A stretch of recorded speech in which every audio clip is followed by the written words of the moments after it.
Friends, நான் மஜித் பேசுகிறேன். இப்போ நம்ம பார்த்துட்டு இருக்கோம்ல, இந்த மொபைல் வந்து சாம்சங் S25 அல்ட்ரா வாங்கி 1 மந்த்து தான் ஆகுது. 1 மந்த்தில் வந்து பார்த்திங்கன்னா மொபைல் விற்கிறாப்புல. அவர் எவ்வளோக்கு வாங்கினாருன்னு சரியாக தெரில. நீங்கள் ஆன்லைனில் செக் பண்ணிக்கோங்க. 12 GB RAM, 512 GB Indian warranty உள்ளது. இந்தியன் மொபைல் இது, சரியா? ஏன்னா இம்போர்ட்டட் மொபைல் வருது. ஸோ இருந்தாலும் இது வந்து பார்த்திங்கன்னா இந்தியன் மொபைல் தானே. 512 GB இது. ஆமாம், 12 GB ரேமு, 256, 11 மாதம். 12 GB ரேமு, 512 GB, சரியா? இதோட ப்ரைஸ் வந்து பார்த்திங்கன்னா அவர் கோட் பண்ணுற விலை வந்து பார்த்திங்கன்னா 97,000 ரூபா, 97,000க்கு கொடுக்குறாப்புல. ஏஇ சிஸ்டம் உள்ளது. ஸோ இன்றைக்கி வந்து பார்த்திங்கன்னா ஏஇ தான் நம்பர் 1ல் இருக்குது. அடுத்தடுத்த வந்து அதோட பரிமாணம் பயங்கரமாக ஆகிட்டு இருக்கும், செம பயங்கரமாக இருக்கும். அதனால் இப்போ இருந்தே ஸ்டார்ட் பண்ணிங்கன்னா உங்களுக்கு அதை வச்சு உங்கள் பிஸ்னஸ்க்கு என்ன பண்ணணுமோ பண்ணிக்கலாம். ஒவ்வொருத்தருக்கும் ஒவ்வொரு தொழில் இருக்கும், ஒவ்வொருத்தருக்கும் ஒரு வியாபாரம் இருக்கும், ஒவ்வொருத்தருக்கு ஒரு டேலண்ட் இருக்கும்.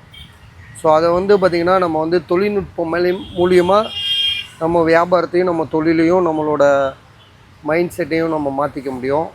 ஸோ அதுதான் பாருங்கள், ஐடியா இருக்கா பாருங்கள். இதோட ப்ரைஸ் வந்து பார்த்திங்கன்னா 97,000 ரூபா, 97,000 தரோம். மொபைல் வந்து பார்த்திங்கன்னா ஃப்ரெஷ்ஷாக இருக்குது. இதை வேறு மாதிரியான ஃபோன் இது. கேமராலாம் வந்து பார்த்திங்கன்னா எனக்கு தெரிஞ்சு அது ஃபோட்டோ அட்டி எல்லாம் ரிவ்யூ பார்த்துருப்பீங்க நம்ம. எப்படியா? ஏன்?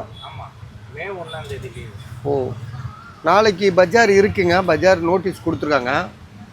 ஸோ அதனால் பஜார் நாளைக்கு இருக்கிறதுனால நாங்கள் கடைக்கு வருவோம். அது மே 1 தான் லீவு. அது இப்போ நோட்டீஸ் வந்துச்சு, அதை பார்த்துட்டு இருந்தாப்புல, அதையும் சொல்லிடுறேன். ஸோ இதோட ப்ரைஸ் வந்து பார்த்திங்கன்னா சாம்சங் S25 அல்ட்ரா. கேமராலாம் வந்து பார்த்திங்கன்னா நீங்கள் ஒரு படம் எடுத்தீங்கன்னு வச்சுக்கோங்களேன், அந்த படத்துக்கே பின்னாடி உள்ளதை கூட இது அழிச்சிரும். படம் இப்போ இந்த இது இருக்குது பலகைக்கு பின்னாடி என்ன இருக்குன்றத கூட இது காமிச்சு கொடுத்துரும். தம்பி கூட அதே தான் வச்சுருக்காப்புல. சும்மா அப்படி ஒரு ஃபோட்டோ எடுத்துகிட்டு சீக்கிரம்ப்பா, டைம் முடிய போகுது, 3 நிமிஷம் தான் இருக்குது.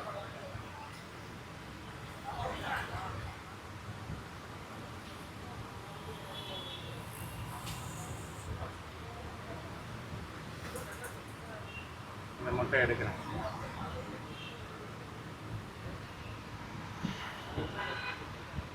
பாருங்க, அந்த படத்தில் அந்த கோபுரத்தையே காண வைக்கிறோம். காணாக்கிட்டுனா அது பெருசு இல்லை, அதுக்கு பின்னாடி ஏதாவது ஒன்று இருந்துச்சுன்னு வைங்க, அதையும் சேர்த்து காமிச்சு கொடுத்துரும். ஸோ இவ்வளோ பயங்கரமான தொழில்நுட்பம் இருக்குது இதில்.